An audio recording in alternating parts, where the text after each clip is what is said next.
మీకుండే ఎటువంటి గ్రహ బాధలైనా గృహ బాధలైనా శాశ్వత పరిష్కారం కోసం సంప్రదించండి శ్రీనివాస జ్యోతిషాలయ. సార్ నిన్నటి నుంచి కూడా సోషల్ మీడియాలో ఒక హ్యాష్ ట్యాగ్ ట్రెండ్ అవుతుంది సార్. అదేంటంటే ట్రంప్ ఇస్ డెడ్ అని చెప్పేసి. ట్రంప్ చనిపోయాడంటూ విపరీతంగా చాలా మంది పోస్టులు పెడుతున్నారు. అతని అనారోగ్యం గురయ్యాడు, అతని హెల్త్ ఏమాత్రం బాగాలేదు, అందుకే చనిపోయాడంటూ ఈ విధంగా పోస్టులు పెట్టడం అయితే జరిగింది. అయితే చాలా మంది ఇలా కూడా పెట్టారు, మోదీ దెబ్బకు అటు ట్రంప్ అజ్ఞాతంలోకి వెళ్ళిపోయారు, ఇటు మోదీ చైనా అండ్ వీళ్ళ ప్రెసిడెంట్ తో కూడా మీటింగ్ ఏర్పాటు చేసుకున్నారు. సో ఆ దెబ్బతో ట్రంప్ అజ్ఞాతంలోకి వెళ్ళిపోయాడని కూడా పోస్టులు పెడుతున్నారు. అసలు ఏమైంది ట్రంప్ కు? మరి 5 రోజుల నుంచి కూడా ఆయన కనబడట్లేదు, ఎక్కడ కూడా ప్రెస్ మీట్లు పెట్టలేదు, బయట కనిపించలేదు, అజ్ఞాతంలోకి వెళ్ళిపోవడం జరిగింది. దీనికి గల కారణాలు ఏంటి? మరి ట్రంప్ కు నిజంగా అంత సీరియస్ హెల్త్ ఇష్యూస్ ఉన్నాయా? మరి ట్రెండ్ అవుతున్న ట్రంప్ ఇస్ డెడ్ అనే హ్యాష్ ట్యాగ్ లో నిజమెంతుంది? మీరేం చెప్తారు సార్ ట్రంప్ కు సంబంధించి?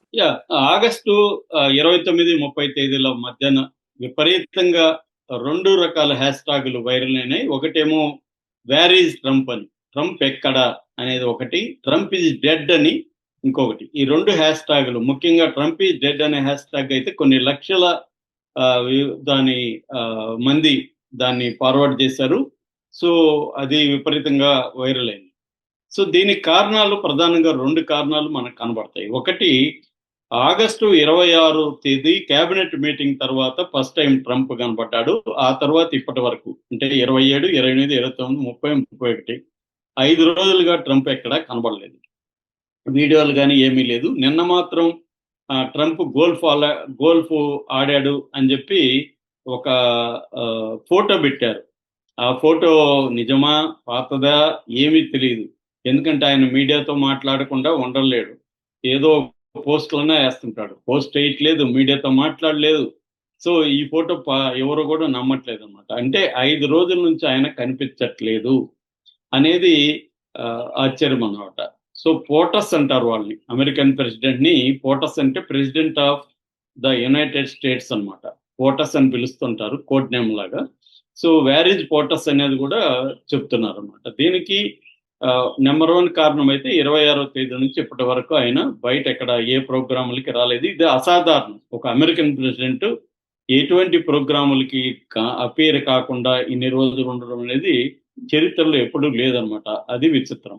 రెండవది, vice president JD Vance August 28న ఒక కామెంట్ చేశాడు. అదేంటే, I'm ready to be president, I have 200 days of on job training అని చెప్పాడు.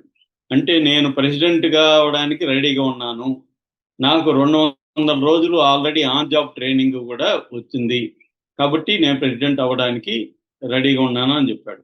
సో ఇది అంటే ఈయన ప్రెసిడెంట్ అవ్వడానికి రెడీగా ఉండాలని చెప్పాల్సిన అవసరం ఇప్పుడు ఏమైంది? 200 రోజులే కదా అయింది. సో ట్రంప్ యాక్టివ్గా ఉంటే ఈయన ఏ మాట మాట్లాడు కదా అనేది ఇప్పుడు అందరూ అంటున్నారు. ట్రంప్కి 79 ఏళ్ళు, ఆయనకి మామూలుగానే 79 ఏళ్ల ముసలి వాళ్లకు ఉండే అన్ని రకాల సమస్యలు ట్రంప్కి కూడా ఉన్నాయి, అందరికీ ఉంటాయి. అంటే కొలెస్ట్రాల్ ఎక్కువ ఉండడం, లేకపోతే బీపీ ఎక్కువ ఉండడం, హార్ట్ రిలేటెడ్ ఇష్యూస్, ఇలాగా. అట్లాగే కాగ్నేటివ్ అబిలిటీస్ అంటారు, అంటే మెంటల్గా మెమరీ పవర్ కానీ, తర్వాత ఒక విషయాన్ని స్పీడ్గా అర్థం చేసుకొని స్పీడ్గా రియాక్ట్ అయ్యే ఇది కానీ, ఇటువంటి విషయాలన్నీ కూడా ఆ ఏజ్లో ఖచ్చితంగా తగ్గుతాయి అన్నమాట. మామూలుగానే ట్రంప్కి జూలై 20వ తేదీన వైట్ హౌస్ ఫిజిషియన్ ఆయన ట్రంప్కి ఒక జబ్బు ఉందని ప్రకటించాడు. అదేంటంటే క్రానిక్ వీనస్ ఇన్సఫిషియన్సీ అంటారు, సివిఐ అంటారు.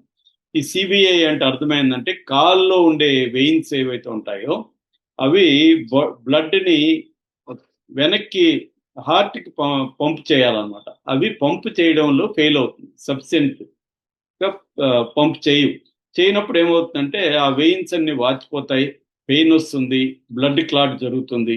దీనికి ట్రీట్మెంట్ తీసుకోవాలన్నమాట రెగ్యులర్గా. అది తీసుకుంటున్నాడు. అట్లాగే ఆయనకి ఆ మధ్య ఇక్కడ చేతి దగ్గర బాగా నల్లగా బ్రూయిజింగ్స్ అంటారు, అంటే చిన్న సైజు గాయాలు లాంటివి ఉన్నట్టుగా ఫోటోలన్నీ కూడా బయటకు వచ్చాయన్నమాట.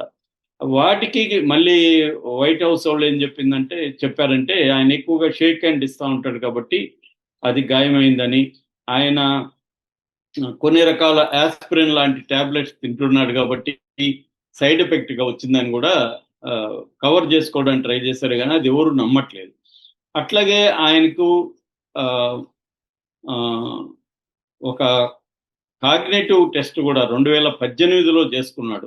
మొకా అంటారు. మొకా అంటే మాంట్రియల్ కాగ్నిషన్ అసెస్మెంట్ అంటారు. అప్పుడు ఆయనకి 30కి 30 మార్కులు వచ్చాయనేది ఆయన ప్రకటించుకున్నాడు. కానీ 2018 ఎక్కడ, 2025 ఎక్కడ? సో ఏజ్లో ఒక ముసలితనం అనేది 80 తర్వాత 6 నెలలు 1 ఇయర్లో కూడా విపరీతంగా మార్పులు వస్తాయి. మామూలుగా యవ్వనంలో 5-6 ఏళ్ళ పట్టే మార్పు కూడా అక్కడ కొన్ని నెలల్లోనే మారిపోయే అవకాశాలు ఉంటాయన్నమాట. అందువల్ల 2018 కాగ్నేటివ్ టెస్ట్ అనేది 2025లో పనికిరాదు అనేది ఎక్కువ మంది చెప్తున్నారు. ఆయన కొన్నిసార్లు స్ట్రైట్ గా నడవలేకపోతున్నాడు. ఆ తర్వాత మెంటల్ గా స్టేబుల్ గా లేడు.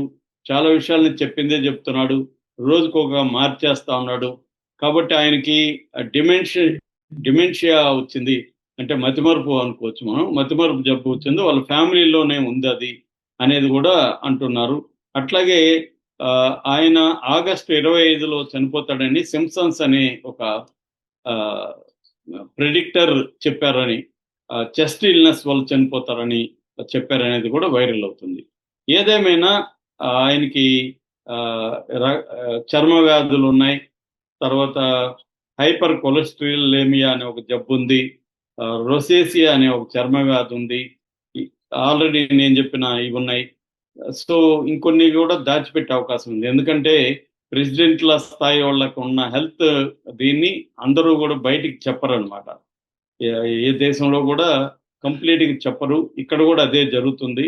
ఏదేమైనా 6 రోజుల పాటు ఆయన పబ్లిక్ అపీరెన్స్ కనబడకపోవడం, జేడీ వ్యాన్స్ ఇలా చెప్పడం అనేది ఇప్పుడు అందరికీ అనుమానాలు దారితీస్తాయి. ఆయన చనిపోయిండే అవకాశం లేదు, కానీ కావాలని ప్రత్యర్థులు ట్రంప్ డెడ్ అని ప్రచారం చేస్తున్నారు. కానీ ఆయనకైతే హెల్త్ సీరియస్ గా ఉంది అనేది మాత్రం ఎక్కువ మంది నమ్ముతున్నారు. ఆయనకి హెల్త్ ఇష్యూస్ ఖచ్చితంగా బాలేవు.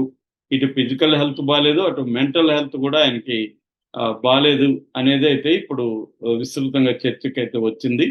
దీనికి మోడీకి తగలబెట్టుకో అంటే కనెక్ట్ చేసుకొని మోడీ ఇటు రష్యాతో చైనాతో ఆయన దగ్గరయ్యి ట్రంప్ టారిఫ్స్ ని ఏమాత్రం పట్టించుకోకుండా ట్రంప్ని ధిక్కరించి ముందుకెళ్లడం వల్ల ట్రంప్కి ఏం చేయాలో తెలియక పిచ్చెక్కి సైలెంట్ అయిపోయాడు అనే వాళ్ళు కూడా ఉన్నారు.